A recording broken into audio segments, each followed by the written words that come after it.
नमस्ते भैया बहन, ऑनलाइन क्लास में आपका स्वागत है।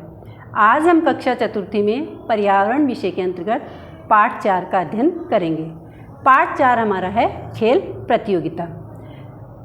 आप सभी जानते हैं कि खेल प्रतियोगिता यानी हम विभिन्न प्रकार के खेल अपने विद्यालय में खेलते हैं और समय समय पर हमारे विद्यालय के अंतर्गत उन खेल की प्रतियोगिता होती है, जिसमें 2 टीमें होती है और उन 2 टीम में जो अच्छा खेलता है वो विजेता होता है और उसे पुरस्कार भी मिलता है। तो इसी प्रकार आज हम अपनी पाठ्य पुस्तक का पाठ का अध्ययन करेंगे, खेल प्रतियोगिता। इस पाठ के अंतर्गत हम जिन मुख्य बिंदु को पढ़ेंगे या हमारे इस पाठ में जो जो मुख्य बिंदु आए हैं उनको हम एक बार देखेंगे। इस पाठ में आपके पहला बिंदु है खेल की तैयारी, यानी कोई भी प्रतियोगिता होती है तो उससे पहले उसकी तैयारी की जाती है। तो इसी प्रकार जो खेल प्रतियोगिता होती है उसमें भी क्या होती है, खेल की तैयारी की जाती है। उसके अंतर्गत क्या होता है, खेल प्रतियोगिताओं के आयोजन हेतु सबसे पहले खेल की तैयारी की जाती है। यानी प्रतियोगिता में सबसे पहले क्या की जाती है, खेल की तैयारी की जाती है। उसके अंतर्गत क्या किया जाता है, जो प्रधानाचार्य होता है वो क्या करता है, अपने अध्यापकों की एक बैठक बुलाता है और उसमें वो क्या करता है, अध्यापक को अपने काम से संबंधित दल बनाने के लिए तैयार करता है। यानी वो अध्यापक को उनके काम बांट देता है कि इस प्रतियोगिता में आपको क्या क्या काम करने हैं। तो अध्यापक क्या करते हैं, अपने काम से संबंधित अपने दल तैयार करते हैं और फिर वो जो दल होते हैं वो क्या करते हैं, दल मिलकर अपने काम की योजना बनाते हैं। जो दल बन जाते हैं विद्यार्थियों के, वो अपने काम की योजना बनाते हैं, जैसे कि मैदान की व्यवस्था कौन सा दल करेगा, आवश्यक सामग्री जो खेल के लिए ज़रूरी सामग्री है वो कौन सा दल तैयार करेगा। इसी प्रकार बच्चों के दल को खेलों के अनुसार पक्ष विपक्ष में बांटना आदि व्यवस्था की जाती है। यानी बच्चों के जो दल बनाए जाते हैं, कौन सा दल पक्ष का है और कौन सा विपक्ष का है, इसकी भी व्यवस्था कौन करता है, जो अध्यापकों के दल बनाए जाते हैं। तो इस प्रकार हमने समझा कि जो खेल प्रतियोगिता होती है उसमें सबसे पहले क्या की जाती है, खेल की तैयारी। दूसरा हमारा बिंदु है नियम से खेले। कोई भी प्रतियोगिता होती है, कोई भी खेल होता है, हम सभी जानते हैं उस खेल के अपने नियम होते हैं।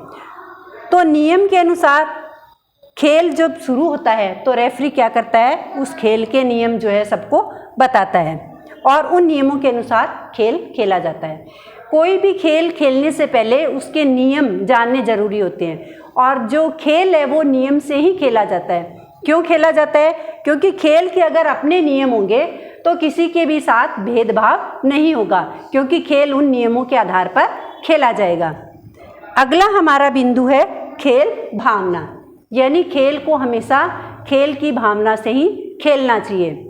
जैसे कि 2 टीम होती है तो एक टीम हम जानते हैं कि एक टीम विजेता होगी और दूसरी टीम हारेगी।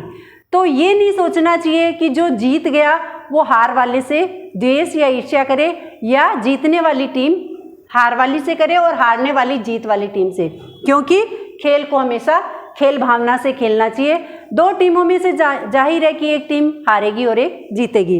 तो खेल को हमेशा खेल की भावना से खेलना चाहिए।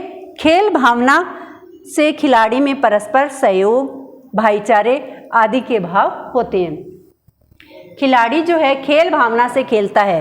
मान लो 2 टीम है आमने सामने और कई बार क्या होता है, खेल खेलते समय कोई खिलाड़ी गिर जाता है या किसी के चोट लग जाती है, तो सामने वाले जो टीम वाले होते हैं उस समय सारे मिलकर उस खिलाड़ी का सहयोग करते हैं। क्यों करते हैं, क्योंकि वो खेल को एक खेल भावना से खेल रहे हैं। उनमें आपस में सहयोग की भावना है, भाईचारे की भावना है। इन भावों का विकास होता है जिससे वो खिलाड़ी एक दूसरे का सहयोग करते हैं। चौथा बिंदु हमारे है खेल के साथ मनोरंजन। यानी कोई भी जब खेल बच्चे खेलते हैं, खेल तो खेलते ही हैं, उसके साथ उनका मनोरंजन भी होता है। वो कैसे, नृत्य, एकल अभिनय तथा नाटक मंचन आदि के द्वारा सभी विद्यार्थी सांस्कृतिक कार्यक्रमों में भाग लेकर अपना मनोरंजन करते हैं। जब खेल प्रतियोगिता होती है, दिन में बच्चों की प्रतियोगिता होती है, लेकिन रात को सारी टीमों के सांस्कृतिक कार्यक्रम रखे जाते हैं, जिनमें कौन कौन से कार्यक्रम होते हैं? नृत्य, एकल अभिनय और नाटक मंचन, जिसमें सारे विद्यार्थी जो हैं वो भाग लेते हैं। और उससे क्या होता है, वो एक दूसरे की संस्कृति के बारे में जानते हैं और साथ ही सारे एक साथ खेलते हैं, तो उनसे उनका मनोरंजन भी होता है। अगला बिंदु है खेल के साथ सीखना। खेलने में हम बहुत कुछ सीखते हैं। जैसे बच्चे जो खेलते हैं, खेल के साथ विद्यार्थियों में समानता, सहयोग, मिलकर काम करने, भाईचारा आदि के गुण पैदा होते हैं। खेल के साथ विद्यार्थियों में इन गुणों का कैसे विकास होता है? सारे जो विद्यार्थी है, खेल की टीमें जो हैं वो अलग अलग जगह से आती है, तो वो सारे मिलकर एक साथ खेलते हैं, तो उनमें समानता का, वो ये नहीं सोचते कि कौन बड़ा है या कौन कहाँ से आया है। सारी टीमें एक साथ खेलती है तो उनमें समानता का भाव जो विकसित होता है। सहयोग, अगर किसी विद्यार्थी के लग जाती है तो सारे विद्यार्थी मिलकर, चाहे वो किसी भी टीम का हो, पक्ष का हो या विपक्ष का, वो उसका सहयोग करते हैं, तो उससे सहयोग की भावना का विकास होता है। मिलकर काम करना, यानी विद्यार्थी जो है वो क्या करते हैं, सारे मिलकर, जैसे अपना खाना बनाना या कई जगह जो है अपने कमरे की सफाई करना, तो वो सारे मिलकर काम करते हैं, तो जिससे उनमें भाईचारे के भावना का भी विकास होता है। तो इस प्रकार ये 5 मुख्य बिंदु को हमने इस पाठ में पढ़ा।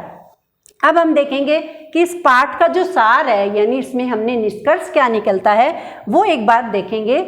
पहला है खेल अच्छे स्वास्थ्य के लिए आवश्यक है। हम सभी जानते हैं कि खेल जो है वो अच्छे स्वास्थ्य के लिए आवश्यक है। दूसरा, हर खेल के अपने नियम होते हैं, अलग अलग खेल है उसके अपने अलग अलग नियम होते हैं, जो अभी हमने समझे भी थे।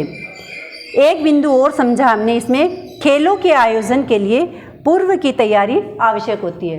वैसे तो हम सभी जानते हैं कि कोई भी काम जब किया जाता है तो उसकी पहले तैयारी की जाती है, चाहे फिर वो कोई भी काम हो। तो इसी प्रकार खेल का जब आयोजन होता है तो उसकी पूर्व में तैयारी की जाती है। इसी के साथ खेलों से सहयोग, नेतृत्व, समानता और भाईचारे के गुणों का विकास होता है। यानी इस पाठ के जो सार है, जो निष्कर्ष निकलता है, वो इन 5 बिंदुओं में है। धन्यवाद।